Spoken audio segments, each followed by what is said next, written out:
شروع اللہ کا نام لے کر جو بڑا مہربان نہایت رحم والا ہے۔ یاسین، حکمت بھرے قرآن کی قسم، تم یقیناً پیغمبروں میں سے ہو، بالکل سیدھے راستے پر۔ یہ قرآن اس ذات کی طرف سے اتارا جا رہا ہے جس کا اقتدار بھی کامل ہے، جس کی رحمت بھی کامل، تاکہ تم ان لوگوں کو خبردار کرو جن کے باپ داداؤں کو پہلے خبردار نہیں کیا گیا تھا، اس لیے وہ غفلت میں پڑے ہوئے ہیں۔ حقیقت یہ ہے کہ ان میں سے اکثر لوگوں کے بارے میں بات پوری ہو چکی ہے، اس لیے وہ ایمان نہیں لاتے۔ ہم نے ان کے گلوں میں توق ڈال رکھے ہیں جو ٹھوڑیوں تک پہنچے ہوئے ہیں، اور اس وجہ سے ان کے سر اوپر کو اٹھے رہ گئے ہیں، اور ہم نے ایک آڑ ان کے آگے کھڑی کر دی ہے اور ایک آڑ ان کے پیچھے کھڑی کر دی ہے، اور اس طرح انہیں ہر طرف سے ڈھانک لیا ہے، جس کے نتیجے میں انہیں کچھ سجائی نہیں دیتا۔ اور ان کے لیے دونوں باتیں برابر ہیں، چاہے تم انہیں خبردار کرو یا خبردار نہ کرو، وہ ایمان نہیں لائیں گے۔ تم تو صرف ایسے شخص کو خبردار کر سکتے ہو جو نصیحت پر چلے اور خدا رحمان کو دیکھے بغیر اس سے ڈرے۔ چنانچہ ایسے شخص کو تم مغفرت اور باعزت اجر کی خوشخبری سنا دو۔ یقیناً ہم ہی مردوں کو زندہ کریں گے، اور جو کچھ عمل انہوں نے آگے بھیجے ہیں ہم ان کو بھی لکھتے جاتے ہیں، اور ان کے کاموں کے جو اثرات ہیں ان کو بھی، اور ہم نے ایک واضح کتاب میں ہر چیز کا پورا احاطہ کر رکھا ہے۔ اور اے پیغمبر، تم ان کے سامنے ایک بستی والوں کی مثال پیش کرو جب ان کے پاس رسول آئے تھے۔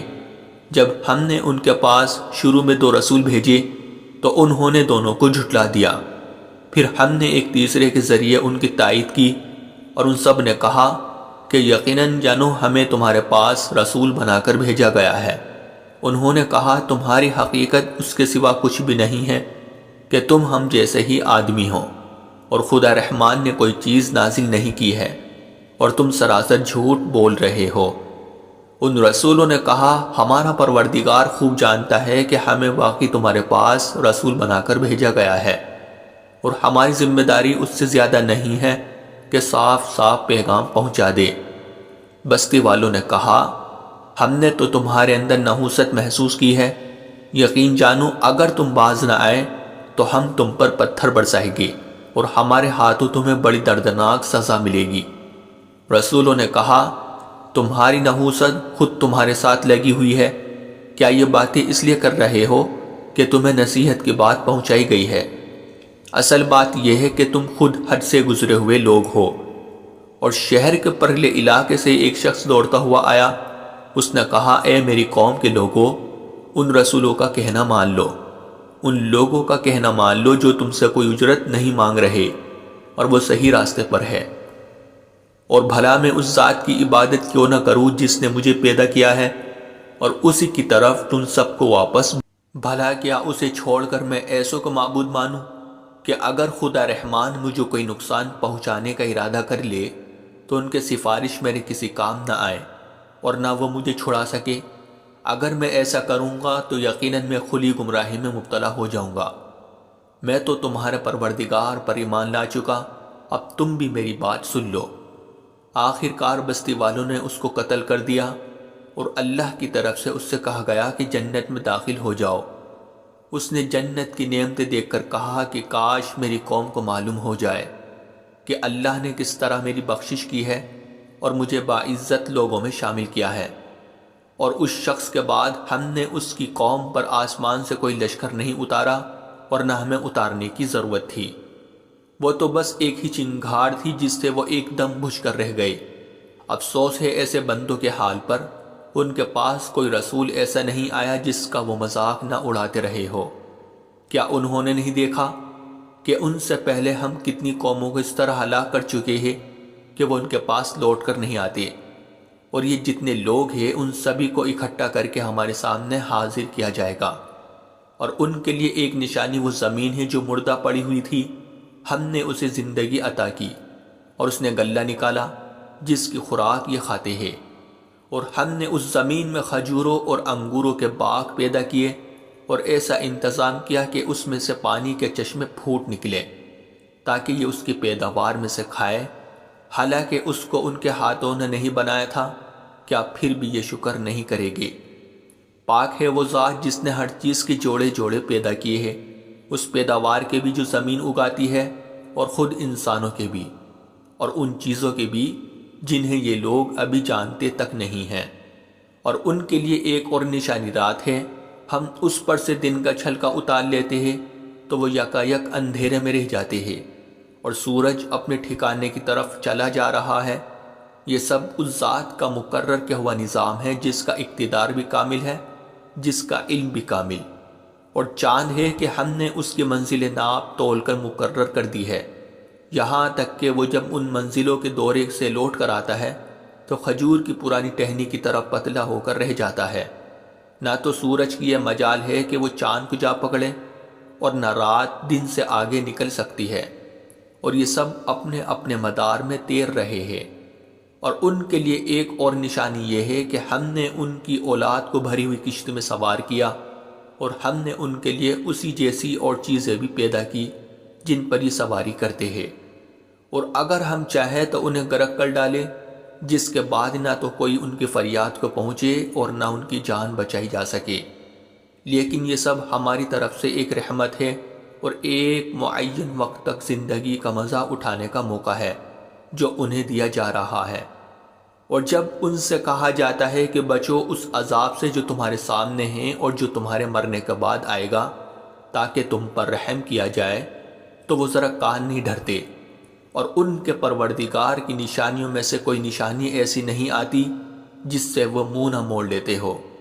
اور جب ان سے کہا جاتا ہے کہ اللہ نے تمہیں جو رزق دیا ہے اس میں سے غریبوں پر بھی خرچ کرو، تو یہ کافی لوگ مسلمانوں سے کہتے ہیں کہ کیا ہم ان لوگوں کو کھانا کھلائے جنہیں اگر اللہ چاہتا تو خود کھلا دیتا۔ مسلمانوں، تمہاری حقیقت اس کے سوا کچھ بھی نہیں کہ تم کھلی گمراہی میں پڑے ہوئے ہو۔ اور کہتے ہیں کہ یہ قیامت کا وعدہ کب پورا ہوگا؟ مسلمانوں بتاؤ اگر تم سچے ہو۔ دراصل یہ لوگ بس ایک چنگھاڑ کا انتظار کر رہے ہیں جو ان کی اجت بازی کے عین درمیان انہیں آ پکڑے گی۔ پھر نہ یہ کوئی وصیت کر سکے گی اور نہ اپنے گھر والوں کے پاس لوٹ کر جا سکے گی۔ اور سور پھونکا جائے گا تو یکایک یہ اپنی قبروں سے نکل کر اپنے پروردگار کی طرف تیزی سے روانہ ہو جائے گے۔ کہے گے کہ ہے ہماری کمبختی، ہمیں کس نے ہمارے مرکز سے اٹھا کھڑا کیا ہے؟ جواب ملے گا کہ یہ وہی چیز ہے جس کا خدا رحمان نے وعدہ کیا تھا اور پیغمبروں نے سچی بات کہی تھی، اور کچھ نہیں، بس ایک زور کی آواز ہوگی جس کے بعد یہ سب کے سب ہمارے سامنے حاضر کر دیے جائیں گے۔ چنانچہ اس دن کسی شخص پر کوئی ظلم نہیں ہوگا اور تمہیں کسی اور چیز کا نہیں، بلکہ انہی کاموں کا بدلہ ملے گا جو تم کیا کرتے تھے۔ جنت والے لوگ اس دن یقیناً اپنے مشغلے میں مگن ہوگے، اور وہ ان کی بیویاں گھنے سایوں میں آرام دانشتوں پر ٹیک لگائے ہوئے ہوگے۔ وہاں ان کے لیے میوے ہوگے اور انہیں ہر وہ چیز ملے گی جو وہ منگوائے گے۔ رحمت والے پروردگار کی طرف سے انہیں سلام کہا جائے گا، اور کافروں سے کہا جائے گا کہ اے مجرموں، آج تم مومنوں سے الگ ہو جاؤ۔ اے آدم کے بیٹو، کیا میں نے تمہیں تاکید نہیں کر دی تھی کہ تم شیطان کی عبادت نہ کرنا؟ وہ تمہارا کھلا دشمن ہے، اور یہ کہ تم میری عبادت کرنا، یہی سیدھا راستہ ہے۔ اور حقیقت یہ ہے کہ شیطان نے تم میں سے ایک بڑی خلقت کو گمراہ کر ڈالا، تو کیا تم سمجھتے نہیں تھے؟ یہ ہے وہ جہنم جس سے تمہیں ڈرایا جاتا تھا، آج اس میں داخل ہو جاؤ کیونکہ تم کفر کیا کرتے تھے۔ آج کے دن ہم ان کے منہ پر مہر لگا دیں گے، اور ان کے ہاتھ ہم سے بات کریں گے، اور ان کے پاؤں گواہی دیں گے کہ وہ کیا کمائی کیا کرتے تھے۔ اور اگر ہم چاہیں تو یہیں دنیا میں ان کی آنکھیں مل یا میٹ کر دے، پھر یہ راستے کی تلاش میں بھاگے پھرے، لیکن انہیں کہاں کچھ سجائی دے گا۔ اور اگر ہم چاہیں تو ان کی اپنی جگہ پر بیٹھے بیٹھے ان کی صورتیں اس طرح مسخ کر دے کہ یہ نہ آگے بڑھ سکے۔ اور ہم جس شخص کو لمبی عمر دیتے ہیں اسے تخلیقی اعتبار سے الٹ ہی دیتے ہیں، کیا پھر بھی انہیں عقل نہیں آتی؟ اور ہم نے اپنے ان پیغمبروں کو نہ شاعری سکھائی ہے اور نہ وہ ان کے شایان شان ہیں۔